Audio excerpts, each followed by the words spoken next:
Ahoy! Joe Buddy Hambone here, and I'm back again with a brand new coupon code from our friends over at Noble Knight Games. This month, and running all the way through March 31st, is the code VRPG23. And that's right, folks, it's VRPG23, good for 10% off your orders. And what a time to be buying new games. Maybe it's really cold this winter and you're looking for ways to stay indoor and have fun with your friends and family.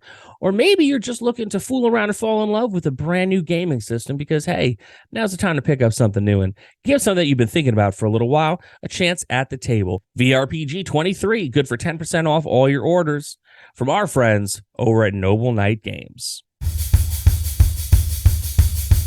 This is the Vintage RPG Podcast, your source for the best in classic and contemporary RPGs. With your hosts, Hambone and Stu.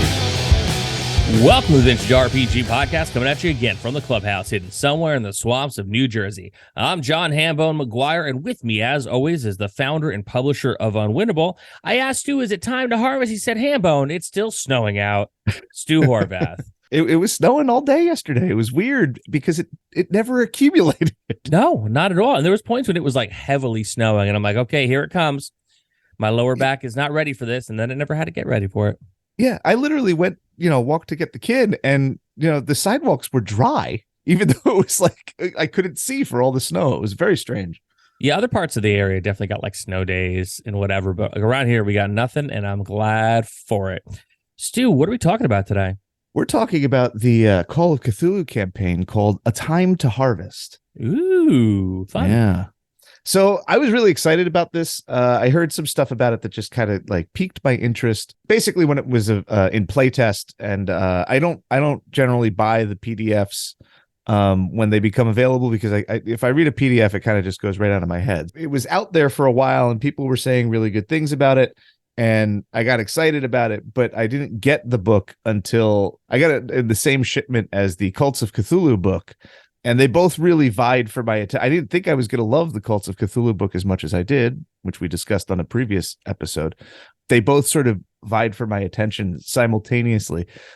So this is sort of me playing catch up because I really like this campaign, and I think it merits an episode, but I didn't want to do it right on top of the Cults of Cthulhu episode. Yeah, I get it, man. Yeah, you can't do too much Cthulhu. You drive the audience crazy, I mean, we'd have a very specific podcast if we did. I got to say, though, the cover of this thing is awesome. It is like adventure is about to get eaten by like a tree with tentacles instead of branches.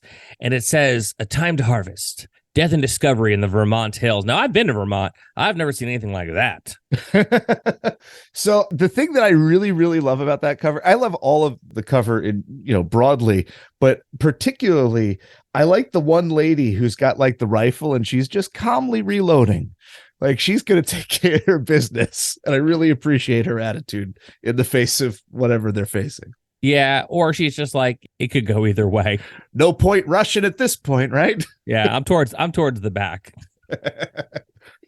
So the way we're going to talk about this is I'm going to give you light spoilers in just giving the overview of the campaign. I'm going to try and keep them as vague as possible to kind of get you interested in it. And then I'll say like, hey, major spoilers after this point, so that to if I have convinced you to check this one out, to stop listening, because it's a little hard to talk about without giving some key things away. So this is, as the cover says, it's Death and Discovery in the Vermont Hills.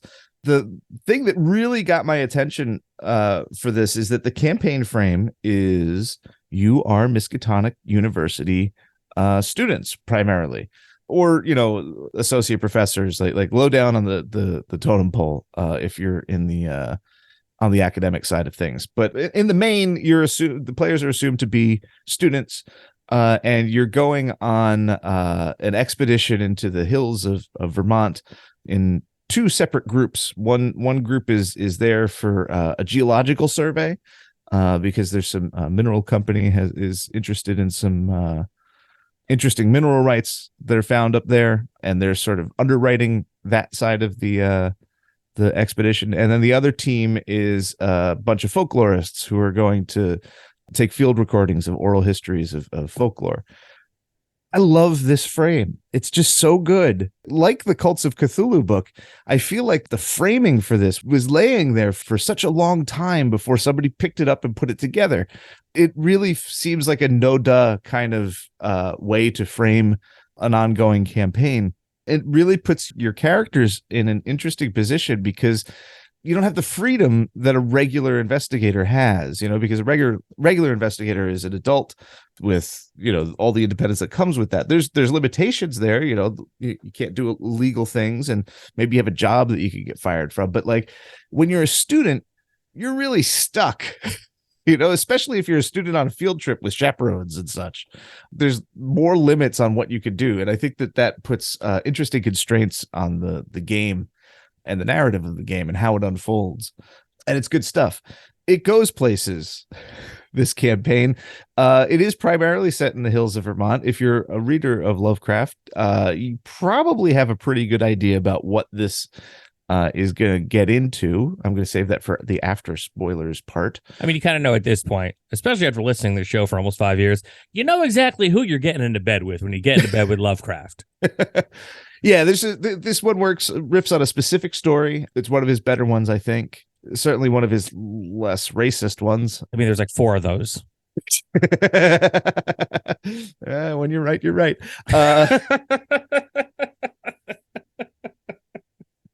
Send your hate mail to. Yeah, right.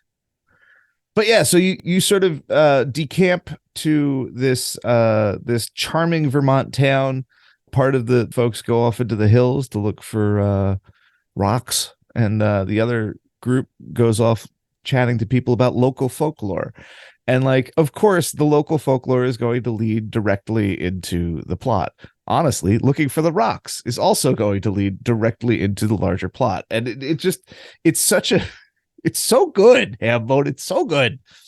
And then, of course, bad things happen, forcing you to go back to school. The professors in charge pull the plug on the whole thing, and you go back down to Massachusetts, and you're kind of not in good standing at the university. Some more bad stuff happens, and then there is a recruitment process by which they introduce sort of a mythos fighting organization. Now, usually I'm sort of skeptical of this idea.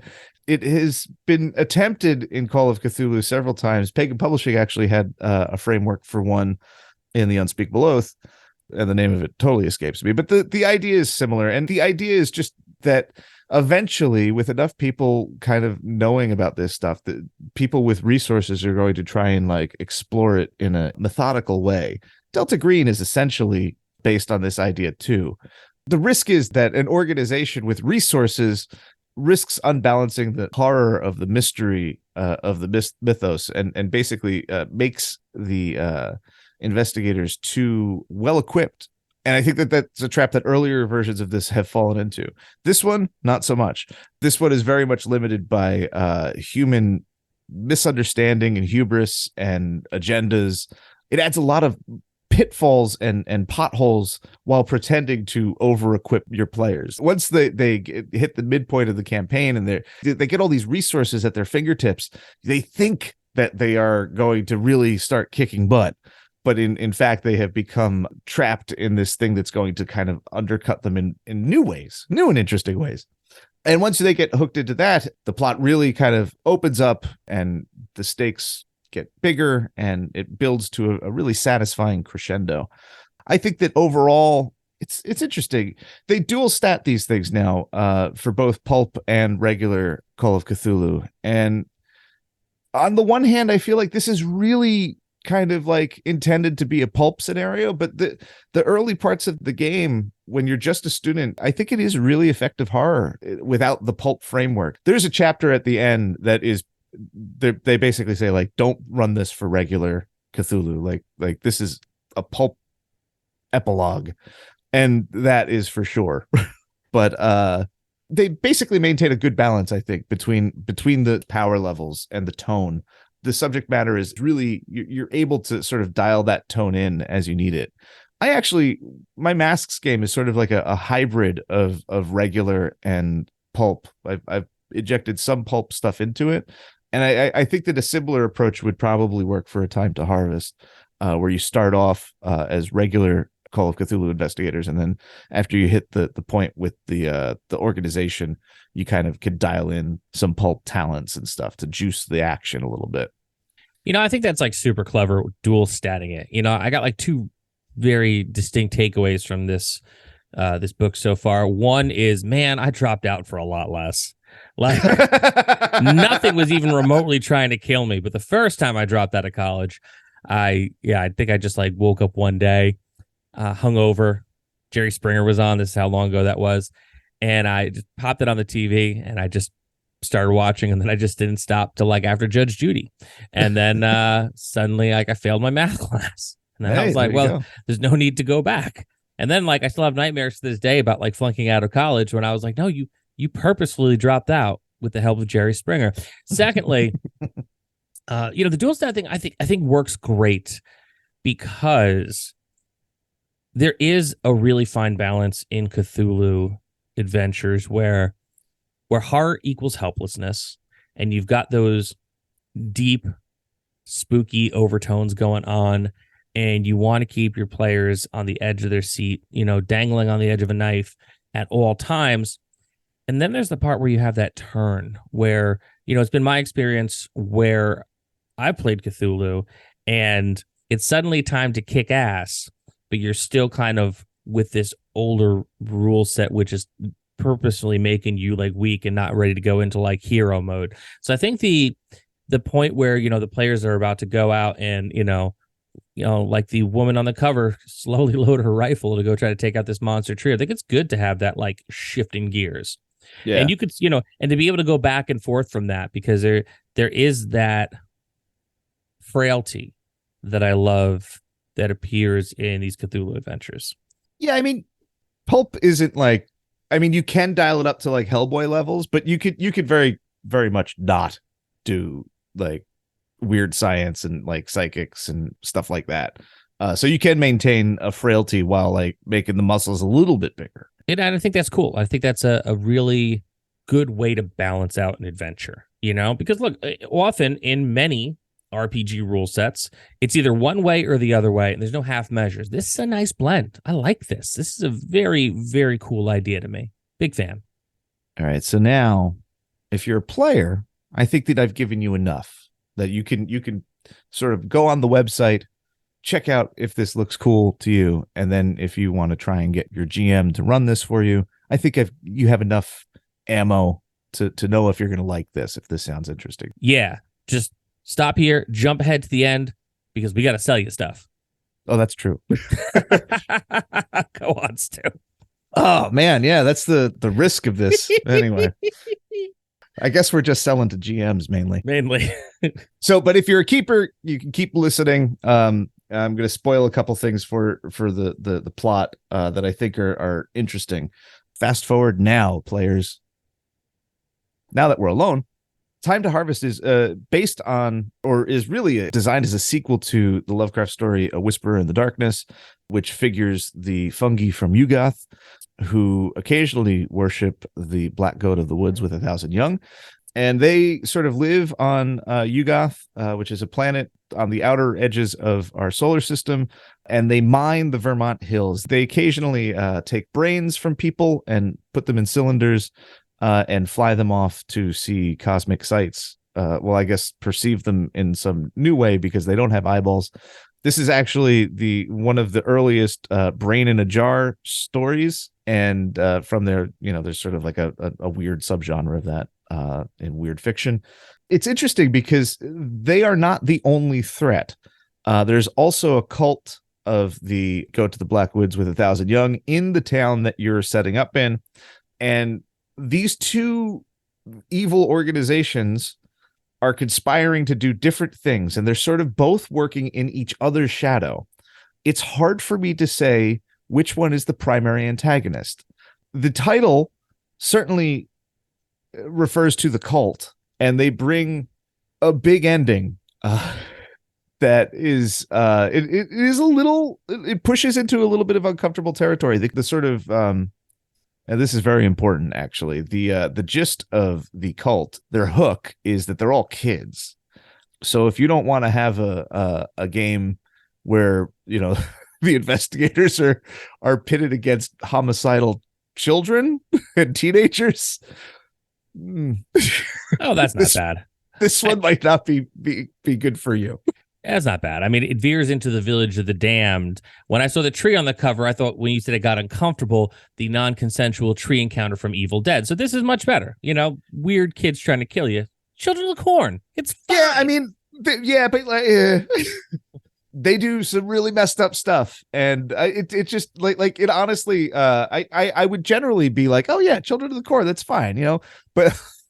The last chapter is about like them taking over and basically murdering all the adults in town, and the investigators are really forced to use deadly force with them. It's a moral quandary that I think is super interesting for a group of players if they're down for that. I can see it. I can see a group being like, "No, this is too much." But then on top of that, there's also the fungi, who are like the organization that they join that has resources is actively investigating and looking to destroy the fungi from Yugoth. They're also called Migos. Like those toys with the clothes from the 70s? Sure. And they're a really big threat. They're a little bit more subtle, but they also are wider ranging. So like when the party is doing stuff like in Quebec or in Chicago, or even just back at Miskatonic University in Massachusetts, the Migo kind of are the larger, more wide-ranging threat, whereas the cult is really just focused on the town that they're in. And the final chapter, the epilogue chapter, sees you going to the moon to destroy a Migo facility there. Okay, did not see that coming. Yeah, I know. It's crazy. It goes places, man. Like you start off as students. There's another great thing where like there's a whole bunch of NPCs in the initial expedition section where you go to the town, and like there's geologists, there's folklorists, and everybody's kind of like there's interpersonal stuff. A lot of people are nice, a lot of people are jerks. Like there's potential romantic subplots, and then everybody except the PCs gets their brains taken out and they basically get taken over by Migo, who are then they have Migo brains and they go back to Miskatonic University. And then there's like the whole problem there where like they've all been like turned into pod people, and they're trying to kill and remove any kind of mention of the Migo from Miskatonic University. So like it turns into a big thing where like maybe the library gets burned down. But there's also like a lot of really rich role-playing experiences when, you know, you spend however many sessions in the first chapter having the players get to know and really interact and like some of these characters and dislike some of these characters and build relationships with these characters. They don't know what happened. So like they go back to Miskatonic, and then all of these people are acting really weird because they don't have Migo brains in them. They have the brains of other humans that the Migo have taken and turned into their agents. So like one of them is the fellow who gets his brain taken out in Whispers of the Darkness, Akeley, and he seeks out Wilmarth, the professor at the Miskatonic University, who he had initially interacted with in the fiction, in the story. And there's other stuff too. They have like this wild assassin guy, and it's just like all these levels of things that are it's just a lot. There's a lot, and it's fun and campy while also being like deeply horrific, and there's just a lot of different tones and threads and stuff that this gives you tons of material to kind of mess with your players with. And they're really just going to go in, you know, if you listen to I think I did a decent enough job of making it just sound like, oh, this is a pretty good by the numbers Call of Cthulhu scenario. No, it's not. It really, there are so many points where this campaign actively messes with expectation in ways that I think pay off really well, that I think that this is going to be an all-timer when we look back 20 years from now.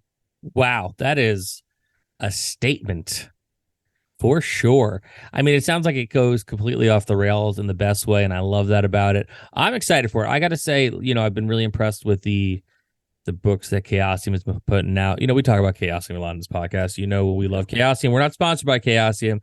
We buy these books and we talk about the stuff that we love, and we just happen to love these books. And man, I'm definitely going to pick this one up. That's fun sounding. And also, I'm planning on running more things this year in different kinds of stories and adventures. So who knows? You might come across one of my games where I'm going to run this wildness for you. You should do it. I'm going to do it. I'm probably going to do it. Yeah, man. And listener, you should play. You should come play with Hambone. Come play with Hambone. Hambone likes playing games with people. Yeah. Stu, do you have any final thoughts on A Time to Harvest? It ends on the moon. Literally, with spacesuits, and there's a ritual and a machine, a horrible machine. It ends on the moon. That's my final thought. I mean, how often does that happen in Call of Cthulhu? You know what, man? Twice. It's happened before. Has it? Yeah, there's an earlier adventure that definitely ends up on the moon with the Migo, but this is better. Man, I would have dropped out once I left Vermont and didn't come home with any maple syrup. So this has been another amazing episode of the Vintage RPG Podcast. Stu, where can people find you on the internet? They can find me on Instagram at Vintage RPG. Time to Harvest, I think, is on my list of things that I posted about in October of 2023. I wrote all that stuff in 2022, so it's sometimes hard to keep it all straight. Hey, man, you make a lot of posts daily. I do, every day. You can find me across the internet, John McGuire RPG. I'm in love with you. I keep saying I'm going to post more. I'm probably not going to post more. I'm going to post when I have things to promote. I just, and also my roommate cat now is doing cute stuff. So you might see more cat photos, maybe. I don't know. I don't want to be on the internet more than I have to. But if you are on the internet and you like the show, why not rate, review, and subscribe? Because your reviews really do help other listeners to find us. If you really like the show, why not become a patron? Patreon.com/vintagerpg. You get an early release episode every week for as little as $1 a month. At the $3 and $5 tier, you can join in on some games run by your old buddy HB. $10 gets you in on Stu's West Marches campaign. We also got a behind-the-scenes look at all the stuff that Stu writes. We got a behind-the-scenes look at the stuff that I write for 321 Action. Stu's got a book coming out you're going to hear more about called Monsters, Aliens, and Holes in the Ground, a guide to tabletop role-playing games from Dungeons & Dragons to Mothership. I got some cool stuff coming up for Action as well. Patreon.com/vintagerpg. So for Stu Horvath, I'm John Hambone McGuire. May the dice always roll in your favor.